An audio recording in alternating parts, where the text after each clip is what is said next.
Hi friends, welcome back to my channel. ఈరోజు నేను ఈ కాంటినెంటల్ జీటీ మీద కొన్ని ఇంట్రెస్టింగ్ ఫ్యాక్ట్స్ అయితే మీతో షేర్ చేసుకుందాం అనుకుంటున్నా. అలానే ఈ జీటీ మీద చాలా నెగిటివ్ కంప్లైంట్స్ కూడా ఈ మధ్య విన్నా నేను.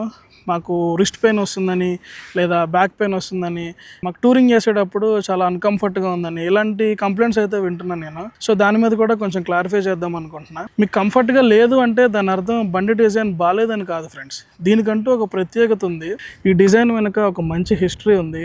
ప్రతి బైక్ డిజైన్ వెనుక ఒక పర్పస్ ఉంటుంది ఫ్రెండ్స్. ఆ పర్పస్ ఏంటో తెలుసుకున్న తర్వాతనే మనం ఆ బండిని చూస్ చేసుకోవాలి కొనుక్కునేటప్పుడు, లేదంటే తర్వాత చాలా రిగ్రెట్ అవ్వాల్సి వస్తుంది. ఈ కంప్లైంట్స్ చెప్పే వాళ్ళు ఏం చేస్తున్నారంటే ఈ జీటీని తీసుకెళ్ళి వేరే ప్రాక్టికల్ బైక్స్తో కానీ లేదా టూరింగ్ బైక్స్తో కానీ కంపేర్ చేసి ఇలాంటి ప్రాబ్లమ్స్ చెప్తున్నారు. నా ఉద్దేశంలో అది కరెక్ట్ కాదు ఫ్రెండ్స్. ఎందుకంటే ఈ జీటీ కాన్సెప్టే డిఫరెంట్. రాయల్ ఎన్ఫీల్డ్లో చాలా మోడల్స్ ఉన్నాయి కదా, ఇది కూడా వన్ ఆఫ్ ద మోడలే కదా అని అనుకుంటే మాత్రం దీంట్లో ఉన్న ప్రత్యేకత మనకు తెలియదు.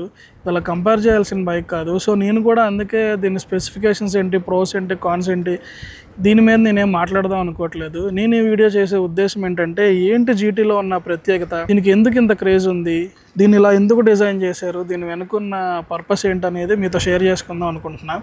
సో అలానే ఈ బండితో లాంగ్ రైడ్స్ చేయొచ్చో లేదో చెప్తాను. అండ్ ఫైనల్గా ఇది ఎవరికైతే సూట్ అవుతుందో కూడా చెప్తాను. ఇంటర్సెప్టర్ కొందామా, జీటీ కొందామా అనే చిన్న డౌట్ ఉన్నా కూడా ఈ వీడియో పూర్తిగా చూస్తే మీకైతే కొంచెం క్లారిటీ వస్తుందని అనుకుంటున్నాను. సో లేట్ చేయకుండా టాపిక్లోకి అయితే వెళ్ళిపోదాం. సో టాపిక్లోకి వస్తే ఏంటి జీటీలో ప్రత్యేకత, మిగతా వాటిలో లేనిది ఏంటి అంటే దీని డిజైన్ ఫ్రెండ్స్. దీని డిజైన్కి ఎంత మంచి హిస్టరీ ఉందంటే దీన్ని కెఫే రేసర్ అంటారని మనందరికీ తెలుసు. ఏంటి కెఫే రేసర్లో ప్రత్యేకత అంటే మనం కొంచెం ఫ్లాష్ బ్యాక్లోకి వెళ్ళి అసలు కెఫే రేసింగ్ కాన్సెప్ట్ ఏంటో తెలుసుకోవాలి. మనకి 1950s, 60s ఆ టైంలో అప్పుడు దాకా ఉన్న మోటార్ బైక్స్ని కేవలం కమ్యూనిటీ పర్పస్కి మాత్రమే యూస్ చేసేవారు. కానీ కొంతమంది రైడర్స్ ఏం చేశారంటే ఒక రేసింగ్ కల్చరే క్రియేట్ చేశారు. కొంతమంది రైడర్స్ ఒక గ్రూప్గా గ్యాదర్ అయ్యి ఒక కేఫ్ నుంచి ఇంకొక కేఫ్కి డెస్టినేషన్ పెట్టుకుని వాళ్ళు రేస్ చేసుకుంటూ వెళ్ళేవారు ఫ్రెండ్స్. వాళ్ళు రేస్ చేసుకున్న డిస్టెన్సెస్ కూడా చాలా షార్ట్ డిస్టెన్సెస్ ఉండేవి. సో వాళ్ళకి మెయిన్గా ఏం కావాలంటే ఆ షార్ట్ డిస్టెన్సెస్లో వాళ్ళ దగ్గర ఉన్న బైక్స్ వీలైనంత స్పీడ్గా వెళ్ళాలి. సో వాళ్ళ దగ్గర ఉన్న బైక్స్ అలా డిజైన్ చేసినవి కాదు. సో దానికోసం వాళ్ళు ఏం చేసేవాళ్ళంటే వాళ్ళ దగ్గర ఉన్న స్టాక్ కమ్యూటర్ బైక్స్ ఏవైతే ఉంటాయో వాళ్ళు వాళ్ళ రేసింగ్కి తగ్గట్టు వాటిని కస్టమైజ్ చేసుకునేవారు. సో దానికోసం వాళ్ళు ఏం చేసేవారంటే ఏమైనా అన్వాంటెడ్ పార్ట్స్ ఏమైనా ఉంటే రిమూవ్ చేసేసేవారు బండి వెయిట్ తగ్గించడానికి. సో అలానే ఈ క్లిప్ ఆన్ హ్యాండిల్ బార్స్ కూడా ఇన్స్టాల్ చేసేవారు. దీనివల్ల చాలా ఫన్ ఉంటుంది డ్రైవ్లో అండ్ మోర్ గ్రిప్ ఉంటుంది మనకి రైడ్ చేసేటప్పుడు. చాలా కాన్ఫిడెంట్ ఉంటుంది హ్యాండిల్ బార్స్ వల్ల. సో ఈ హ్యాండిల్ బార్స్ అయితే వాళ్ళు ఇన్స్టాల్ చేసేవారు. ఒక సింపుల్ ట్రయాంగులర్ చాసిస్ ఫ్రేమ్ తీసుకుని వాళ్ళ దగ్గర ఉన్న స్టాక్ బైక్స్తో వాళ్ళే ట్యూన్ చేసుకుని ఈ కెఫే రేసర్ మోడల్స్ని డిజైన్ చేసుకునేవారు ఫ్రెండ్స్. అప్పటికి ఇంకా కెఫే రేసర్ అని పేరు పెట్టలేదు. ఈ వాళ్ళు డిజైన్ చేసుకునే మోడల్స్ అయితే ఈ రకంగా ఉండేవి. సో ఇది మెల్లమెల్లగా ఒక కల్చర్ లాగా అయిపోయింది ఫ్రెండ్స్. ఎందుకంటే రేసెస్ కానీ కాఫీ షాప్స్లో గ్యాదరింగ్స్ కానీ, సో ఆ టైంలో వాళ్ళు యూస్ చేసే లెదర్ జాకెట్స్, ఆ బూట్స్, అదంతా ఒక సపరేట్ కల్చర్ లాగా స్లోగా చాలా ఫేమస్ అయిపోయింది ఫ్రెండ్స్. యూత్ని చాలా అట్రాక్ట్ చేసిన టాపిక్ ఆ టైంలో. సో ఇది ట్రెండింగ్లో ఉన్న టైంలో మ్యానుఫ్యాక్చరింగ్ కంపెనీస్ ఎంటర్ అయినాయి మార్కెట్లో. సో మ్యానుఫ్యాక్చరింగ్ కంపెనీస్ ఎంటర్ అయ్యి వీళ్ళు ఎలా అయితే డిజైన్ చేసుకుంటున్నారో ఇవే డిజైన్స్ని సేమ్ మ్యానుఫ్యాక్చరింగ్ నుంచే తయారు చేసి మార్కెట్లో సేల్ చేయడం స్టార్ట్ చేశారు. సో అప్పటి నుంచి ఈ మోడల్స్ని కెఫే రేసర్స్ అని పిలుస్తున్నారు. సో ఇప్పుడున్న ఫుల్లీ ఫెయిరింగ్ స్పోర్ట్స్ బైక్స్ ఏవైతే ఉన్నాయో ఆ సిట్టింగ్ పోస్చర్ కూడా ఈ డిజైన్ నుంచే ఎవాల్వ్ అయి ఉంటుంది. సో ఈ డిజైన్కి అంత మంచి హిస్టరీ ఉంది ఫ్రెండ్స్. 1950sలో చాలా కంపెనీస్ ఈ కెఫే రేసర్స్ని లాంచ్ చేసాయి ఫ్రెండ్స్. అందులో రాయల్ ఎన్ఫీల్డ్ కూడా ఉంది. సో రాయల్ ఎన్ఫీల్డ్ లాంచ్ చేసినప్పుడు ఏంటంటే ఈ కాంటినెంటల్ జీటీ 250cc సింగిల్ సిలిండర్తో లాంచ్ చేసింది. సో లాంచ్ చేసినప్పుడు చాలా మంచి సక్సెస్ అయింది మార్కెట్లో. వీళ్ళు 5,000, 6,000 యూనిట్స్ ఏవో అమ్మారంట. సో ఆ టైంలో ఇదే fast and lightest motor cycle. తర్వాత ఇది మళ్ళీ మనకి 2014లో వెలుగులోకి వచ్చింది. సో అప్పుడు కూడా ఇది మంచి సక్సెస్ అయింది, చాలామంది కొన్నారు విపరీతంగా.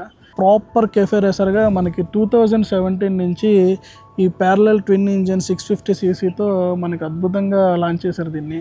సో ఇప్పుడు జీటీ లవర్స్ ఎవరైతే ఉన్నారో ఈ బండి మీ దగ్గర ఉంటే కనుక మీరు నిజంగా చాలా లక్కీ అనే చెప్పాలి. ఎందుకంటే 250cc లాంచ్ అయిన ఈ కాంటినెంటల్ ఇప్పుడు 650 ప్యారలల్ ట్విన్తో వస్తుంది. అలానే ఇంత మంచి హిస్టరీ ఉంది. మాస్టర్ పీస్ మోడల్ కూడా ఇప్పుడు మీ దగ్గర కూడా ఉంది. మనకి 1950s ఆ కెఫే రేసర్స్ ఆ కల్చర్ అది వాళ్ళు ఎలా ఎంజాయ్ చేశారో మనం వెనక్కి వెళ్ళి అయితే చూడలేం. కానీ ఈ బండి డ్రైవ్ చేస్తున్నంతసేపు మాత్రం వాళ్ళకి ఆ టైంలో ఎలాంటి ఎక్స్పీరియన్స్ అయితే కలిగిందో మనకి సేమ్ ఎక్స్పీరియన్స్ అయితే వస్తుంది. ఇది నడుపుతున్నంతసేపు మిమ్మల్ని కూడా ఒక కెఫే రేసర్ లాగా ఇది ఫీల్ అయ్యేలా చేస్తుంది. ఎందుకంటే రాయల్ ఎన్ఫీల్డ్ ఊరికే కాంటినెంటల్ జీటీ అని దీనికి పాత పేరు పెట్టలేదు, బండిని కూడా అలాగే ఉండేలాగా డిజైన్ చేసింది మ్యాక్సిమం. సో ఇప్పుడు ఈ డిజైన్ వెనక పర్పస్ మీకు అర్థమైందని అనుకుంటున్నాను. ఇది షార్ట్ రైడ్స్ ఎంజాయ్ చేయడానికి లేదా ఫుల్ ఫన్ ఎంజాయ్ చేయడానికి మాత్రమే ఈ బండి డిజైన్ చేశారు. ఫుల్ కాన్ఫిడెంట్గా రైడ్ యొక్క క్వాలిటీ ఎంజాయ్ చేయాలి అనుకుంటే మాత్రం ఈ జీటీ చాలా అద్భుతంగా ఉంటుంది. అండ్ దీని మీద లాంగ్ రైడ్స్ చేయొచ్చా లేదా అని అడిగితే ఖచ్చితంగా చేయొచ్చు ఫ్రెండ్స్. దీని ఇంజిన్ అయితే లాంగ్ రైడ్స్ చేసే క్యాపబిలిటీ ఉన్న ఇంజినే. దీని మీద డెఫినెట్గా మీరు లాంగ్ రైడ్స్ అయితే చేయొచ్చు. నేనైతే చాలా లాంగ్ రైడ్స్ చేశాను, నాకైతే ప్రాబ్లం ఏమంత అనిపించలేదు. మరి ఏంటి బ్యాక్ పెయిన్ రిస్ట్ పెయిన్ అంటే అది మీ ఫిజికల్ స్ట్రెంగ్త్ మీద డిపెండ్ అయి ఉంటుంది ఫ్రెండ్స్. ఇప్పుడు కొంతమంది రెగ్యులర్గా వర్కౌట్స్ చేసే పర్సన్ అయితే వాళ్ళ బ్యాక్ కోర్ ఆల్రెడీ స్ట్రాంగ్గా ఉంటుంది కాబట్టి ఇది పెద్ద ప్రాబ్లం అనిపించదు. లేదు రెగ్యులర్గా రైడ్స్ చేసే వాళ్ళకైతే మాత్రం ఈ సిట్టింగ్ పోస్చర్ మీ బాడీ అడాప్ట్ చేసుకోవడానికి కొంచెం టైం పడుతుంది ఫ్రెండ్స్. వన్స్ మీ బాడీ ఈ సిట్టింగ్ పొజిషన్ అడాప్ట్ చేసుకుందంటే మీకైతే అంత పెయిన్ అయితే ఉండదు. మీరు అలానే 800-900 కిలోమీటర్స్ టూరింగ్ బైక్ మీద చేసినట్టయితే కంఫర్ట్గా అయితే ఖచ్చితంగా దీని మీద చేయలేము. కానీ ఒక 500 కిలోమీటర్స్ దాకా అయితే మనం దీని మీద ఈజీగా లాంగ్ రైడ్స్ చేయొచ్చు. ఒక 300 కిలోమీటర్స్ దాకా మీకు ఏ పెయిన్ ఉండదు. దాని తర్వాత కొంచెం ఇబ్బంది అనిపించినప్పుడు మీరు షార్ట్ బ్రేక్స్ తీసుకుంటే ఈజీగా ఒక 500 కిలోమీటర్స్ దాకా వెళ్ళొచ్చు. ఇది టూరింగ్ మిషన్ అయితే కాదు, టూరింగ్ కోసం అయితే డిజైన్ చేయలేదు ఈ బైక్. టూరింగ్ పర్పస్కి అయితే మాత్రం నేనైతే జీటీని సజెస్ట్ చేయను. లేదు మీరు టూరింగ్ చేస్తానంటే ఈ మిషన్ అయితే క్యాపబుల్, మీరు టూరింగ్ ఈజీగా చేసుకోవచ్చు. కొన్ని ప్రికాషన్స్ తీసుకుంటే మీరు కంఫర్టబుల్గా రైడ్ చేసుకోవచ్చు. ఇంకా ఈ బైక్ ఎవరు తీసుకోవాలని నన్ను అడిగితే జీటీని టెస్ట్ డ్రైవ్ చేసిన తర్వాత ఇదే మాకు కావాల్సిన బండి, ఇది మా కోసమే డిజైన్ చేసింది అన్న ఫీలింగ్ మీకు వస్తేనే జీటీ తీసుకోండి. ఎందుకంటే ఇది ప్రాక్టికల్గా యూస్ చేసే మిషన్ అయితే కాదు, మీకు అన్ని రకాలుగా అన్ని టైమ్స్లో ఇది పనిచేయదు. ఇదే మీకు కావాల్సిన బండి అని మీకు అనిపిస్తే మాత్రమే ఈ బండి తీసుకోండి. ఎందుకంటే మీరు మైండ్లో పెట్టుకోవాల్సింది మీరు కెఫే రేసర్ కొంటున్నారు, మీరు ప్రాక్టికల్ బైక్ అయితే కొనట్లేదు. ఓన్లీ రైడ్ ఎంజాయ్ చేస్తా, తీసిన ప్రతిసారి ఈ బండి నుంచి వచ్చి ఆ ఫన్ ఎంజాయ్ చేస్తానంటేనే మీరు జీటీ కాంటినెంటల్ తీసుకోండి. ఇంటర్సెప్టర్ తీసుకుందామా కాంటినెంటల్ తీసుకుందామా అని అనుకున్న వాళ్ళు కూడా రెండు టెస్ట్ డ్రైవ్ చేయండి ఫ్రెండ్స్. టెస్ట్ డ్రైవ్ చేసిన తర్వాత దీని నుంచి వచ్చే ఆ ఫన్ ఏదైతే ఉందో అదే మీ పర్పస్ అయితే కనుక జీటీ తీసుకోండి. లేదు జీటీ తీసుకుందామా ఇంటర్సెప్టర్ తీసుకుందామా అన్న డౌట్ మీరు టెస్ట్ డ్రైవ్ చేసిన తర్వాత కూడా మీకు వచ్చిందంటే మీరు కళ్ళు మూసుకుని ఇంటర్సెప్టర్ తీసుకోండి ఫ్రెండ్స్. ఎందుకంటే ఆ డౌట్లో మీరు జీటీ తీసుకున్నారంటే తర్వాత మీకు చిన్న పెయిన్ వచ్చినా కూడా ఆ టైంలో ఇంటర్సెప్టర్ తీసుకుంటే బాగుండేది కదా అన్న ఫీలింగ్ మిమ్మల్ని చాలా బాధపడుతుంది. అలా బాధపడ్డ వాళ్ళే ఈ క్లిప్ ఆన్స్ తీసేసి దీనికి ఇంటర్సెప్టర్ హ్యాండిల్ వేపిస్తూ ఉంటారు. సో అలా చేయడం వల్ల జీటీలో ఉన్న క్యారెక్టర్ని మనం కంప్లీట్గా కిల్ చేసినట్టే కదా. జీటీలో ఉన్న క్యారెక్టరే మారిపోతుంది, అసలు ఇది జీటీ అవ్వదు.